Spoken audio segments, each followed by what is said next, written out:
మధ్యాహ్న కాలం అయిపోయింది ఆ రోజు. ఇక భీష్మాచార్యుల వారు ఒక్కసారి మనసులో ఏదో ఆలోచించుకున్నారు. ఆలోచించుకొని ధర్మరాజు ఉన్న వైపుకి యుద్ధం చేస్తున్నట్లుగానే ముందుకు వెళ్ళారు. ముందుకు వెళ్ళి ధర్మరాజుకు వినపడేటట్టుగా ఒక మాట చెప్పాడు.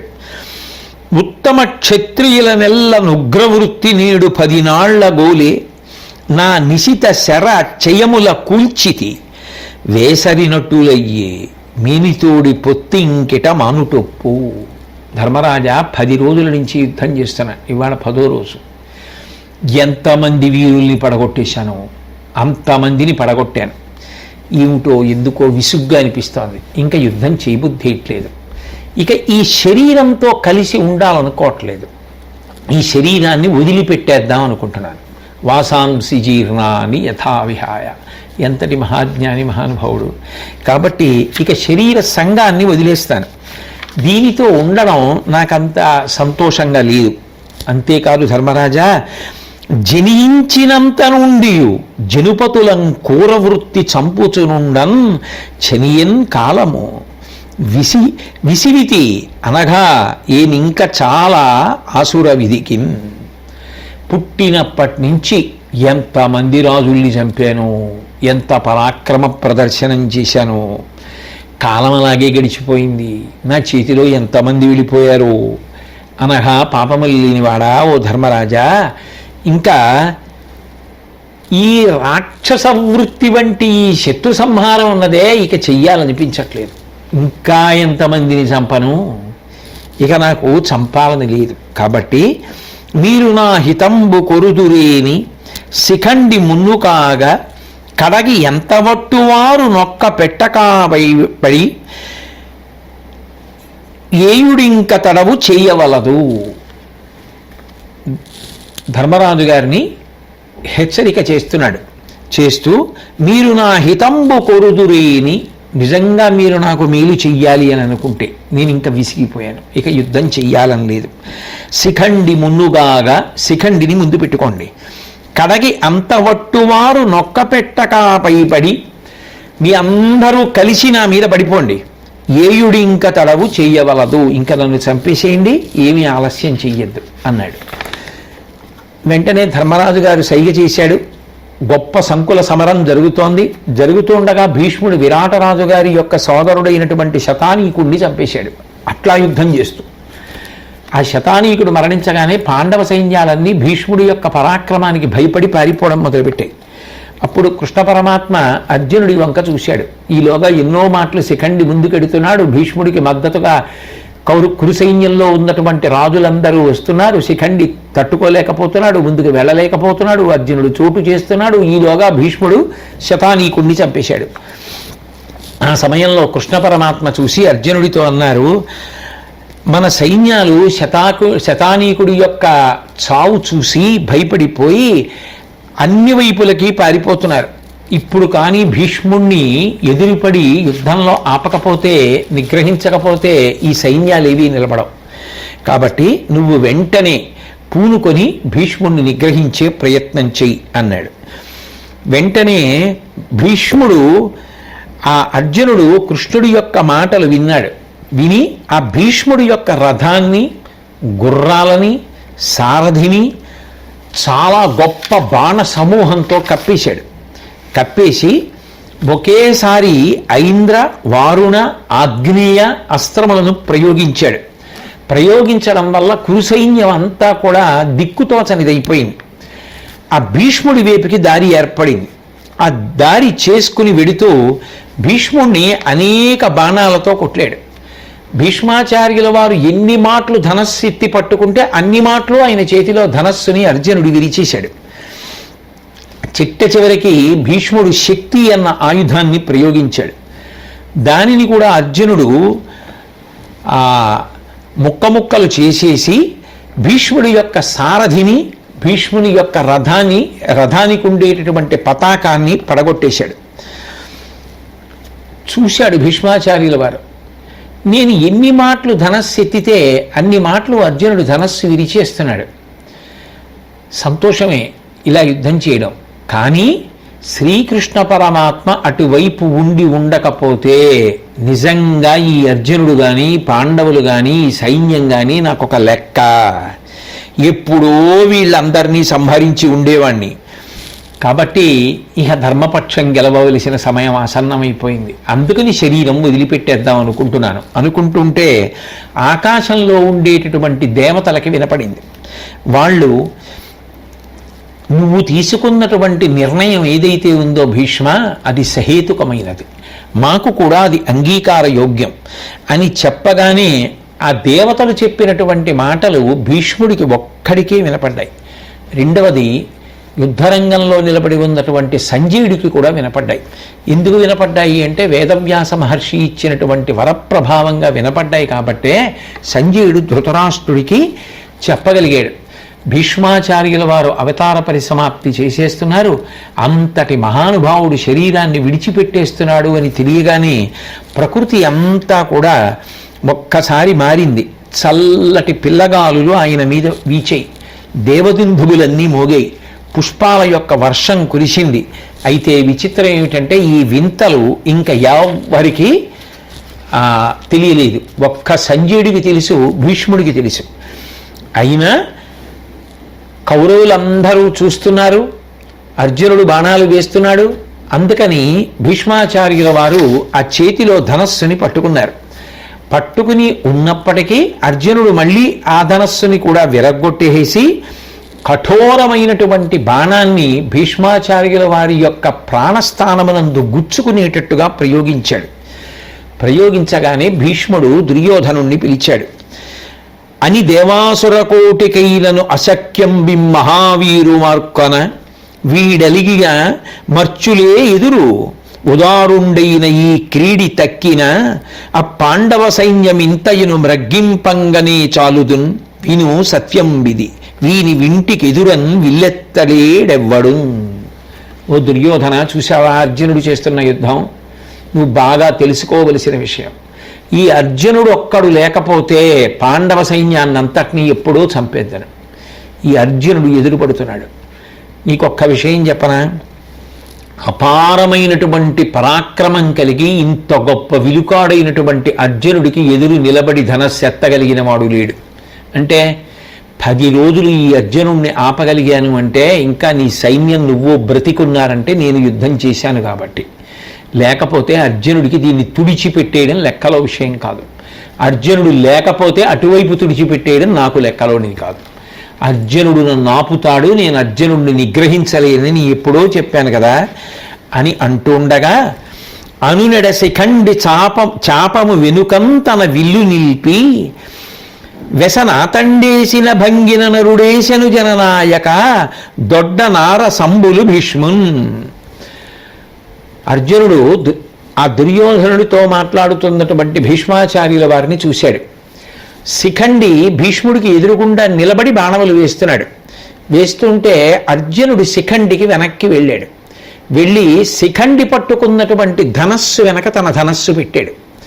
శిఖండి లాగి విడిచిపెడుతున్న బాణంలా కనపడుతోంది, కానీ నిజానికి వెనకనున్నటువంటి గాంధీవం అర్జునుడిది. అర్జునుడు లాగి వదిలిపెడుతున్నాడు బాణములు భీష్ముడి మీద. అది చెయ్యనన్నాడు నిన్న రాత్రి, నువ్వే చెయ్యవలసి వస్తుందన్నాడు కృష్ణుడు. అదే జరుగుతోంది. బాణములు ఒక్కొక్కటి పిడుగుల్లా వచ్చి ఒంట్లో దూరిపోతుంటే, ప్రాణస్థానాలు కదిలిపోతుంటే, అంత బాధ అనుభవిస్తూ కూడా అంత గొప్పగా బాణములు వేసిన అర్జునుణ్ణి పొగుడుతూ దుశ్శాసనుణ్ణి పిలిచి మాట్లాడుతున్నాడు భీష్ముడు. ఏమి మహానుభావుడు నిజంగా! ఆ స్థితిలో కూడా ఎదుటిపక్షంలో వాడు అంత గొప్పగా యుద్ధం చేస్తున్నాడు అని పొగడగలిగినటువంటి మనస్తత్వం ఉన్నటువంటి మహానుభావుడు భీష్మాచార్యుల వారు. తనకన్నా కొంచెం పైకి ఎక్కాడేమో అనిపించేటప్పటికీ అసూయతో అవతల వారిలో లేనటువంటి లోపములనన్నీ వారి యందు ఉన్నట్టుగా ఆరోపించి వారిని అపకీర్తి పాలు చెయ్యాలని ప్రయత్నం చేసేటటువంటి వారున్న సమాజంలోనే ఇంత గొప్ప భీష్ముడు పుట్టడం ఎంత గొప్ప విశేషం నిజంగా. దుశ్శాసనుణ్ణి పిలిచి మాట్లాడుతూ, అశనికల్పములివి అర్జున బాణముల్ కాని శిఖండివి కావు సొమ్ము కర్కటి గర్భంబు కరణిగాత్రము వ్రచ్చే ఇట్టివి వీనికి ఎందుకలవు బ్రహ్మదండముల పాటి మర్మంబులిట్టు నోనాటునే ఇతని చేత యముదూతలట్లు ప్రాణముల వేలార్పంగా ఈ ద్రుపదాత్మజుడు ఎన్నడేసే దృఢ విముక్తములను దీప్తాకృతులను లక్ష్య శుద్ధి మంతములను సునిశితములు అయిన నారసంబులతనివిగాక ఈతనివి అగునే ఈ విధమున చూడ. ఓ దుశ్శాసన, చూసావా వస్తున్నటువంటి బాణాలు ఎలా ఉన్నాయో? అవి పిడుగులు ఎలా ఉంటాయో అలా ఉన్నాయి. ఒక్కొక్క బాణం నా శరీరంలో గుచ్చుకుంటూ ఉంటే పిడుగు ఒంటి మీద పడినట్టుంది. అటువంటి బాణాలు. అవి శిఖండి వేయగలడా? కాదు. శిఖండి ధనస్సు వెనక అర్జునుడి ధనస్సు ఉంది. అర్జునుడు వేస్తున్నాడు ఆ బాణాలు, శిఖండి వేయట్లేదు. అందుకు నా శరీరంలోకి అలా దూరిపోతున్నాయి. అవి పిడుగులు. ఎండ్రికాయ ఎండ్రి ఉంటుంది. ఆ ఎండ్రి గర్భాన్ని ధరిస్తుంది. ఆ లోపల పెరిగినటువంటి పిల్ల అమ్మ కడుపు చీల్చుకుని పైకొస్తుంది. అట్లా తల్లి చచ్చిపోతే తప్ప పిల్ల పైకి రావడం కుదరదు. అర్జునుడు వేస్తున్న బాణాలు నా శరీరంలోకి అలా వెళ్ళిపోతున్నాయి. వెళ్ళిపోతుంటే ఆ ఎండ్రి శరీరంలోంచి పిల్లలు పైకొచ్చే ముందు శరీరం ఎలా చిట్లిపోయి విచ్చిపోతుందో అలా నా శరీరం అంతా కూడా విచ్చిపోతోంది. బ్రహ్మదండంబుల పాటి మర్మంబులిట్టునో నాటునే ఇతని చేత. బ్రహ్మదండం శక్తితో కూడి వచ్చి శరీరంలో దూరిపోతే ఎలా ఉంటుందో అలా ఉన్నాయి తప్ప ఈ బాణాలు ఇంకొకలా ఉంటాయా? అవి అర్జున బాణాలు, శిఖండివి కావు. యమదూతలట్లు ప్రాణముల వేలార్పంగా ఈ ద్రుపదాత్మజుడు ఎన్నడేసే. ప్రాణములను పైకి ఎత్తి పారేయగలిగినటువంటి ఈ బాణములు అర్జునుడివి తప్ప నిజానికి ద్రుపద కుమారుడైనటువంటి శిఖండి నా మీద అటువంటి బాణాలు వేయగలడా? చాలా జాగ్రత్తగా పట్టుకుని తీవ్రమైనటువంటి ప్రయోగం చేసినటువంటి కారణం చేత అంత వేగంతో వచ్చిన శరీరంలోకి దూసుకుపోతున్నాయే. పెద్ద పెద్ద మండుతున్న అగ్నిహోత్రంలా ప్రకాశిస్తూ వచ్చేస్తున్నాయే. ఎక్కడికి శరీరంలో గురి పెట్టాడో అక్కడే వచ్చి తగులుతున్నాయే. చాలా పదునుగా ఉన్నాయే. ఈ బాణములు అర్జునుడివి తప్ప ఒక్క నాటికి శిఖండివి కావు. చూసావా అర్జునుడు ఎంత గొప్ప బాణ ప్రయోగం చేస్తున్నాడో అంటూ రథం విరిగిపోతే, చేతిలో ఉన్న ధనస్సు విరిగిపోతే, ఇక అన్ని బాణములు అర్జునుడు ప్రయోగించినవి వచ్చి శరీరంలో దిగబడిపోతుంటే కత్తి డాలు పట్టుకొని రథం నుంచి కిందకి దిగిపోతున్నాడు. ఆ కత్తి డాలు కూడా విరిగిపోయేటట్టు పగిలిపోయేటట్టు అర్జునుడు బాణములు వేశాడు. ఎప్పుడైతే అర్జున బాణములు తగిలి చేతిలో డాలు కత్తి కూడా లేకుండా భీష్మాచార్యుల వారు రథం నుంచి నేల మీద కొరిగిపోతున్నారో, ఏయుడు పొడువుండు అడవుడు వ్రేయుడనుచు వారు జాహ్నవీతనయు కడుండాయుడు మన సైనికులు కోయని తలపడ్డ పోరు ఘోరంబయ్యన్. ఒకనాడు భీష్ముడిని అంత దూరంలో చూస్తే పారిపోయినటువంటి సైనికులందరూ దగ్గరకు వచ్చేసేసి, పాండవ పక్షంలో ఉన్న యోధులు బాణాలు ప్రయోగించండి, బల్యాలతో పొడి చేయండి, కత్తులతో నరికేసేయండి, గుదియలతో పొడి చేసేయండి అని చెప్పి అందరూ అన్ని వైపుల నుంచి వచ్చేసి ఆ రథం నుంచి డుళ్ళిపోయి కింద పడిపోతున్నటువంటి భీష్ముణ్ణి వేలు పెట్టడానికి చోటు లేకుండా శరీరం అంతా బాణములు గుచ్చేశారు. అన్ని బాణములు అర్జునుడు ప్రయోగించాడు. చేస్తే ఇక ఆయన అసలు శరీరం అంతా బాణ పంజరంతో నిండిపోతే తల తూర్పు దిక్కుకి ఉండేటట్టుగా చూసుకుంటూ ఒరిగిపోయాడు భూమి మీదకి. ఆ పడిపోతే తూర్పు దలగాగా నీసుతులేర్పడ కనుగొనుచునుండ ఇలా కంపింపన్ దర్పోజ్వలుడా భీష్ముడు అహర్పతి అస్తాద్రి సేరినట్లుగా పడియన్. సూర్యుడు అస్తమిస్తే ఎలా అస్తమిస్తాడో అలా ఇంతమంది ప్రయోగించేసినటువంటి ఇన్ని శస్త్రముల చేత బాణముల చేత ఒంటి నిండా గుచ్చుకుపోయి వేలు పెట్టడానికి కూడా చోటు లేకుండా తల ఒక్కటే బాణములు లేకుండా తూర్పు దిక్కునకు ఒరిగిపోయేటట్టుగా రథం నుంచి భూమి మీద పడిపోయాడు. అప్పుడు ఆకాశంలో ఉండేటటువంటి వాళ్ళందరూ కూడా గబగబా పరిగెత్తుకొచ్చి, అయ్యో ఈయన మహాపుణ్యాత్ముడు ధర్మాత్ముడే కానీ దక్షిణాయనంలో శరీరం వదిలిపెట్టేస్తున్నాడే అన్నారు. అంటే వెంటనే భీష్ముడికి ఆ మాటలు వినపడి, నాకు స్వచ్ఛంద మరణం వరం ఉంది తండ్రి వల్ల, నేను ఇంకా నా ప్రాణాలు ఈ శరీరంలో నిలబెట్టుకున్నాను, ఉత్తరాయణ పుణ్యకాలం వచ్చే వరకు నేను ఇట్లాగే ఎదురు చూస్తాను అని చెప్పాడు. కానీ ఆయనను దేవత్వం ఆవహించింది. అలా పడిపోయి ఉండిపోయాడు. వెంటనే ఈ వార్త విన్నటువంటి ద్రోణాచార్యుల వారు మూర్ఛపోయారు. మూర్ఛ తెప్పరిల్లి వణికిపోతూ భీష్మాచార్యుల వారి దగ్గరికి వచ్చారు. యుద్ధభూమి అంతా కూడా అందరూ చేసేటటువంటి పెద్ద పెద్ద శోకముల చేత నిండిపోయింది. అయితే భీష్మాచార్యులు వారంతటి మహాజ్ఞాని, అంతటి మహాభక్తుడు, అంతటి ధర్మాత్ముడు దక్షిణాయనంలో మరణిస్తే మోక్షం రాదా అంటే, మరి దక్షిణాయన పుణ్యకాలంలో మరణించినటువంటి వీరులందరూ స్వర్గాన్ని పొందలేదా? దుర్యోధనాదులు పొందారు, అభిమన్యుడు పొందాడు, మిగిలిన వాళ్ళందరూ వాళ్ళ వాళ్ళ అంశంలోకి వెళ్ళిపోయినప్పుడు భీష్ముడికి ఒక్కడికి దక్షిణాయన పుణ్యకాలం అడ్డొస్తుందా? కాదు. నిజానికి తండ్రి గారు ఇచ్చినటువంటి వరాన్ని అప్పటి వరకు అసలు భీష్ముడు వాడుకోలేదు కాబట్టి తండ్రి గారు ఇచ్చినటువంటి వరాన్ని కొంతకాలం వాడుకుని ఆయన గౌరవాన్ని నిలబెట్టాడు. 2, ఉత్తరాయణ పుణ్యకాల వైభవం గురించి అందరూ ఆలోచించేటట్టుగా చేశాడు తప్ప భీష్ముడికి మిగిలిన వారికి రాని కాలం ఆయనకి మాత్రం ఎందుకు అడ్డొస్తుంది? మహాత్ములైనటువంటి వారికి, జ్ఞానులైనటువంటి వారికి దక్షిణాయనం ఉత్తరాయణంగా కాలం వారిని ఆపుతుంది అని చెప్పడం ఎవరికి సాధ్యమైన విషయం? కాబట్టి ఆయన కింద పడిపోయి తల కింద ఏమీ ఆధారం లేక శరీరం అంతా బాణములతో కప్పబడి ఉండడం చేత ఆ శరీరం భూమికి తగలకుండా ఉండిపోయింది. తల మాత్రం వాలిపోయింది. వాలిపోతే ఆయన కౌరవుల్ని పిలిచి, నాకు తల కిందకి దిండు కావాలి అని అడిగాడు. అడగగానే కౌరవులు గబగబా వెళ్ళి మెత్తటి పట్టు తలగడలు తీసుకొచ్చారు. ఆయన అర్జునుణ్ణి పిలిచి, నాకు సరిపోయేటటువంటిది ఈ స్థితిలో ఉన్నప్పుడు నాకు ఎటువంటిది కావాలో అటువంటి తలగడను ఏర్పాటు చేయమన్నాడు. వెంటనే అందరూ తమ చేతులలో ఉన్నటువంటి ఆయుధములను, కవచములను విడిచిపెట్టి వచ్చిన గాంధీవాన్ని పట్టుకుని వచ్చినటువంటి అర్జునుడు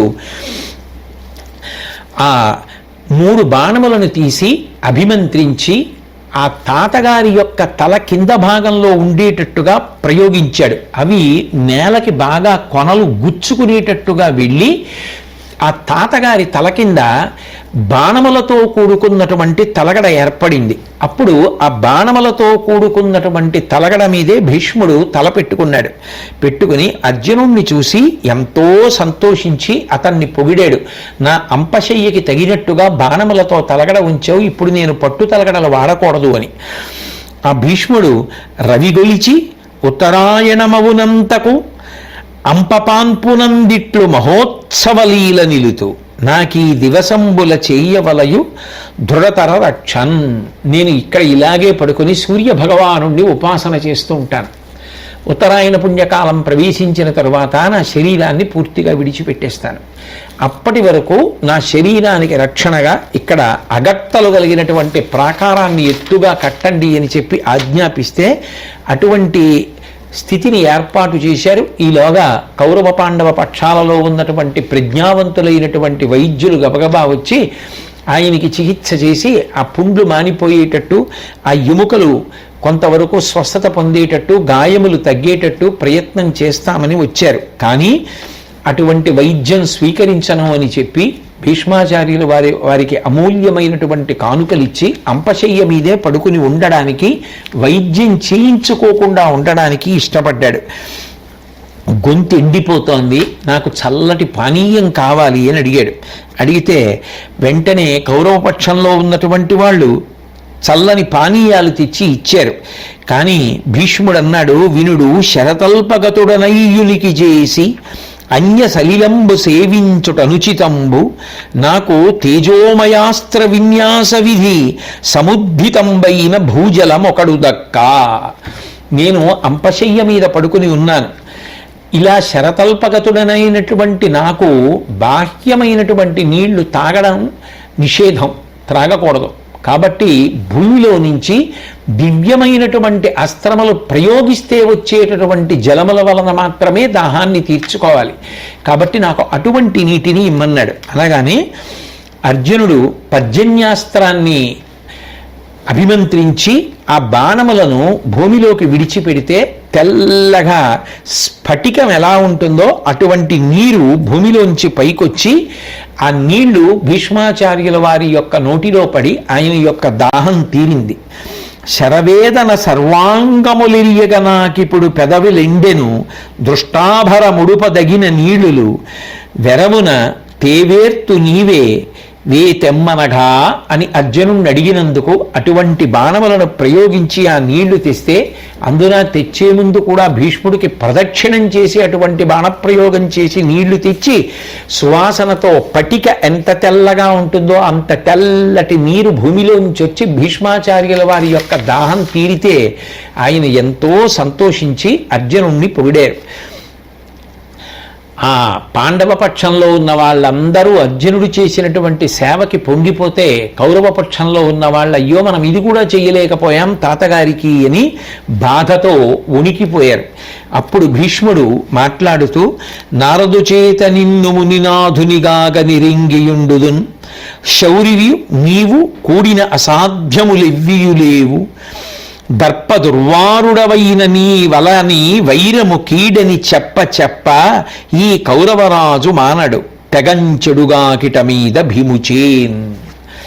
ఆయన అర్జునుణ్ణి పిలిచి ఆ నీళ్లు భూమిలోంచి తీసి తన దాహం తీర్చినందుకు సంతోషించి అన్నాడు, నేను నారదుడి చేత పూర్వమే తెలుసుకున్నాను, నువ్వు నరుడు అనబడేటటువంటి మునివి, నువ్వు నారాయణుడైనటువంటి కృష్ణ పరమాత్మ కలిసి ఉండగా మీకు అసాధ్యములైనటువంటి కార్యములు ఏవీ లేవు, ఏ కార్యమునైనా మీరు సాధించగలిగినటువంటి ప్రజ్ఞావంతులు. మీతో వైరం పెట్టుకోవద్దని, మీతో యుద్ధం చెయ్యవద్దని, శాంతిని పొందమని, సంధి చేసుకోమని ఎన్నో మాటలు చెప్పి చెప్పి చూశాను నేను దుర్యోధనుడికి. కానీ ఆ దుర్యోధనుడు నా మాట వినలేదు. ఇక మిగిలినటువంటి కార్యక్రమాన్నంతటినీ కూడా భీముడు పూర్తి చేస్తే అప్పుడు దుర్యోధనుడికి అర్థం అవుతుంది. మిగిలిన వాళ్ళందరూ ఆ భీముడి చేతిలో నశించిపోతే ఈ దుర్యోధనుడు కూడా భీముడి చేత దుర్మరణాన్ని పొందితే చెప్పిన మాట వినకపోవడం వల్ల కలిగేటటువంటి అప్రయోజనాన్ని తెలుసుకుంటాడు అని దుర్యోధనుణ్ణి దగ్గరికి పిలిచి నరుడత్యద్భుత విక్రముండతనికా నారాయణుండాప్తుడు ఎవ్వరికిన్ వీరి జయింపరాదు అష్టంభముం తక్కి ధర్మరతుండైన అజాతశత్రునకు ఇంద్రప్రస్థమిమ్ము అర్ధరాజ్యరమం పొందుము మీరు కొందరైనంచాకున్న నీ గొప్పదే. దుర్యోధనుడితో అంటాడు, నరుడత్యద్భుత విక్రముండతనికా నారాయణుండాప్తుడు. ఈ నరుడైనటువంటి మునులలో ఆదిమునులలో ఒకడైనటువంటి నరుడు ఇప్పుడు అర్జునుడుగా ఉన్నాడు. ఆ అర్జునుడికి నారాయణుడైనటువంటి కృష్ణ పరమాత్మ తోడుగా ఉన్నాడు. ఈ నరనారాయణులిద్దరూ అర్జునుడు కృష్ణుడిగా ఒకరికొకరు తోడై యుద్ధానికి వస్తే నువ్వు నిలవలేవు దుర్యోధన, నా మాట విను. ఎవ్వరికిన్ వీరి జయింపరాదు, ఎవరూ వాళ్ళిద్దరినీ జయించలేరు. సమరామష్టంభముం తక్కి ఇప్పటికైనా యుద్ధం చెయ్యాలనేటటువంటి ఉత్సాహాన్ని తగ్గించుకొని ధర్మరతుండైన అజాతశత్రునకు ఇంద్రప్రస్థమిమ్ము. అజాతశత్రులు పుట్టని శత్రువులు కలిగినటువంటి ధర్మరాజు గారు ఎప్పుడూ సంధికి సిద్ధంగా ఉంటాడు కాబట్టి శాంతి మార్గాన్ని ఎంచుకుని ఆయనకి ఇంద్రప్రస్థాన్ని ఇచ్చేసేయి. అర్ధరాజ్యరమం పొందుము, అర్ధరాజ్యలక్ష్మిని నువ్వు స్వీకరించి సంతోషంగా బతుకు. దానివల్ల మీరు కొందరైనంజాకున్న నీ గొప్పదే. చచ్చిపోయిన వాళ్ళు ఎలాగో చచ్చిపోయారు, ఇక చచ్చిపోకుండా మిగిలిన వాళ్ళైనా చావకుండా బ్రతికితే మంచిది కదా అన్నాడు. అంటే దుర్యోధనుడు ఏం మాట్లాడలేదు. ఇక శ్రీకృష్ణ పరమాత్మ భీష్ముడు అలా పడిపోయి ఉండగా ఆయనకి రక్షణ ఏర్పాటు చేసిన తరువాత ధర్మరాజుతోటి మిగిలినటువంటి పాండవులతోటి కలిసి తమ శిబిరాలకి వచ్చేసేటప్పుడు ధర్మరాజును ఉద్దేశించి మాట్లాడుతూ, భీష్ముణ్ణి గెలవడం నిజానికి దేవతలకు కూడా సాధ్యం కాదు, అట్టి వాణ్ణి మీరు జయించారు అంటే అంత గొప్ప అస్త్రశస్త్రములు మీ దగ్గర ఉన్నాయి కాబట్టి సాధ్యపడింది తప్ప అన్యులకి ఇది సాధ్యమా అని అడిగాడు. అడిగితే ఏమైనా అతిశయం కలిగిందేమో భీష్ముణ్ణి పడగొట్టామని అని పరిశీలిస్తూ ఉంటాడు పరమాత్మ. ధర్మరాజు గారు అన్నాడు, నిజానికి ఓ కృష్ణ, నువ్వు భక్తవత్సలుడివి. భక్తి ఎక్కడ ఉంటే అక్కడ లొంగిపోయి వాళ్ళకి ఉపకారం చేయడానికి ఎంతైనా కిందకొచ్చేటటువంటి స్వభావం ఉన్నవాడివి. నిజానికి తిరుగులేని పరాక్రమం ఉన్నవాడివి, అటువంటి నీ అనుగ్రహం మాకు ఉండబట్టి, నువ్వు పక్కన మాకు తోడుగా ఉండబట్టి ఈ కార్యం సాధ్యమైంది తప్ప మరొక విధంగా ఇది సాధ్యం అవుతుందా? భీష్ముణ్ణి మేము చంపగలమా అన్నాడు. ఇంతలో అందరూ వెళ్ళిపోయిన తర్వాత కర్ణుడు వచ్చాడు. కర్ణుడు రాగానే భీష్ముడు తన పక్కన ఉన్నటువంటి ఆ రక్షణ సిబ్బందిని అంతటినీ పిలిచి వాళ్ళందరినీ కూడా దూరంగా వెళ్ళిపోమ్మని కర్ణుడు ఒక్కడిని చూసి కౌగిలించుకొని ఆ కర్ణుడితో మాట్లాడుతూ కొన్ని విషయాలు చెప్పాడు. నేను సభలో తరచుగా నిన్ను విసిగించినటువంటి మాట వాస్తవం, చాలా కఠినంగా మాట్లాడినటువంటి మాట వాస్తవం. నువ్వు అదే పనిగా దుర్యోధనుణ్ణి రెచ్చగొడుతుండేవాడివి. అలా రెచ్చగొడుతున్నటువంటి కారణం చేత పాండవులకు నష్టం కలుగుతుందని, ఈ వంశంలో భేదములు ఉత్పన్నమవుతాయని, ఇది చిట్ట చివరికి పెద్ద యుద్ధానికి దారితీస్తుందని నీకు హితవు చెప్పాలని ప్రయత్నించాను తప్ప, నీ మంచి కోరిన వాడినే తప్ప నిన్ను అవమానించాలన్నది నా ఉద్దేశం ఎన్నడూ కాదు కర్ణ అని భీష్ముడు మాట్లాడుతూ, నీకొక రహస్యం తెలియచేస్తాను. నువ్వు కౌంతేయుడవు, కుంతీదేవి యొక్క కుమారుడివి తప్ప నిజానికి ఆ రాధాదేవి యొక్క కుమారుడవు కావు. పాండవులలో నువ్వు అగ్రజుడివి. ఇప్పటికైనా ఈ రహస్యాన్ని తెలుసుకొని నువ్వు ఆ కౌరవుల్ని విడిచిపెట్టి పాండవ పక్షాన చేరి వాళ్లతో యుద్ధం చెయ్యి. ఒకానొకనాడు వ్యాస మహర్షి నాకు ఈ రహస్యాన్నంతటినీ చెప్పారు అని చెప్తే ఆ కర్ణుడు అన్నాడు, మీరు చెప్పినది పరమసత్యం. పాండవులు అజేయులు, పాండవుల్ని గెలవడం ఎవరికీ సాధ్యం కాదు. కానీ నాకు కూడా నా జన్మరహస్యం తెలుసు. ఇంతకుముందు ఎందరో పెద్దలు నాతో చెప్పినటువంటి మాట. కానీ ఇప్పుడు ఎట్లా నాకు ఆ పాండవులతో పొత్తు కుదురుతుంది? పాండవులు మంచి బలం కలిగినటువంటి వారు అన్నది నాకు తెలుసు. కృష్ణుడు వారికి అండగా ఉన్నాడు అన్న విషయమో నాకు తెలుసు. కౌరవులు పాండవుల్ని గెలవరన్న విషయమో నాకు తెలుసు. కానీ దుర్యోధనుడు నాకిత పూర్వం ఎన్నో సమ్మానాలు చేశాడు, నన్ను ఇంత స్థితికి తీసుకొచ్చాడు. ఇంత స్థితికి తీసుకొచ్చి నేనున్నానని నమ్ముకుని యుద్ధానికి వచ్చాడు. ఇప్పుడు ఈ స్థితిలో నేను దుర్యోధనుణ్ణి విడిచిపెట్టి పాండవ పక్షాన్ని చేరడం అనేటటువంటిది సాధ్యం కాదు. అది వీరులు చేయవలసినటువంటి పని కాదని నా మనసులో ఉన్నటువంటి విషయాన్ని మీకు చెప్పేస్తానని చెప్పి భీష్ముడితో తన అంతరంగాన్ని ఆవిష్కరించాడు. మాటలు పెక్కులాడి అనుమానము లేక సభంగడంగి పల్మాటు పరాభవించితి, జలమ్మున పాండవ కోటికెప్పుడు చేటుదలంచి ఏ బలుపు చేసితి వైరము నాకు ఇంకా నీ వీటికి వారి వీటికి నీ వెక్కసమయ్యడు కయ్యమొప్పగున్. నేను ఏ విధమైనటువంటి జంకు మనసులో లేకుండా కావాలని అటువంటి దుర్భాషలన్నీ కూడా పూర్వం దుర్యోధనుడి యొక్క సభలో మాట్లాడాను. నాకు పాండవుల యొక్క అభ్యున్నతి అంటే అసూయ. వాళ్ళు వృద్ధిలోకి రావడాన్ని నేను తట్టుకోలేక వాళ్ళ యందు విరోధభావాన్ని పెంచుకొని ఇది చివరికి యుద్ధానికి దారి తీయాలనేటటువంటి సంకల్పంతో ఇటువంటి మాటలన్నీ చెప్తూ వచ్చాను. ఇప్పుడు ఆ కౌరవ సేనకు పాండవ సేనకు అనివార్యమైనటువంటి పెద్ద యుద్ధం సంభవిస్తోంది. బుద్ధి కర్మానుసారిణి అన్నట్టుగా ఎప్పుడు ఎవరికి ఏ బుద్ధి తోచి వారి కర్మల యొక్క ఫలితాన్ని అనుభవించాలో అట్లా నా బుద్ధి ప్రవర్తించింది. కాబట్టి నేను చెయ్యవలసినటువంటి సేవారూపమైనటువంటి ధర్మము ఏదుందో అది దుర్యోధనుడి పట్ల నేను చేసి నా కర్తవ్యాన్ని నేను నిర్వహిస్తాను. నేను యుద్ధభూమిలో ప్రవేశించి స్వైరవిహారం చేసి పాండవులను చాలా ఇబ్బంది పెడతాను. కాబట్టి కృష్ణుణ్ణి అర్జునుణ్ణి కల్లోల పెట్టగలిగినటువంటి శక్తి నాకున్నదని నేను నమ్ముతున్నాను. కాబట్టి నన్ను అనుగ్రహించి యుద్ధానికి వెళ్ళవలసిందిగా అనుజ్ఞనివ్వండి అన్నాడు. అంటే భీష్మాచార్యుల వారు, సరే నువ్వు అనుకున్న మాదిరిగా చెయ్యడానికి నీకు సమర్థత ఉంది అని నమ్మినప్పుడు తప్పకుండా అట్లాగే చెయ్యి. దుర్యోధనుడు ఎప్పుడు నీ మీద ఆధారపడి కదా యుద్ధానికి వెళ్ళాలనుకుంటాడు. నీకు ఏది ఇష్టమో అదే చెయ్యి, ఆహ్లాదంగా ఉండు, మనసులో ఏ సందేహాలు పెట్టుకోవద్దు అని చెప్పి కర్ణుణ్ణి పంపించేశాడు. కర్ణుడు కూడా సంతోషంగా వెళ్ళిపోయాడు. మహితాత్ముడైనటువంటి ధర్మరాజు గారు ధర్మం కోసమే నిజానికి శరీరాన్ని పరిత్యజించడం అంటే ప్రాణములు నిలబెట్టుకుని ఉన్నప్పటికీ కూడా ఉత్తరాయణం వచ్చేంత వరకు ఇక సశరీరుడై యుద్ధం చేయడానికి కానీ అన్యమైన కార్యాలు చేయడానికి కానీ ఆయన సిద్ధంగా లేడన్నది శరతల్పం మీద పడిపోవడంలోనే నిశ్చయాత్మకం. కాబట్టి అటువంటి స్థితిలో భీష్ముడు పడిపోయినప్పుడు మనందరం కూడా ఆలోచించవలసిన విషయం ఏమిటంటే, అంతటి మహాత్ములు, అంత శక్తి ఉన్నవారు కూడా పౌరుషాలకు పోయి మేము ఇటువైపు ఉన్నాం కాబట్టి ఈ పక్షమే గెలవాలని కోరుకోలేదు.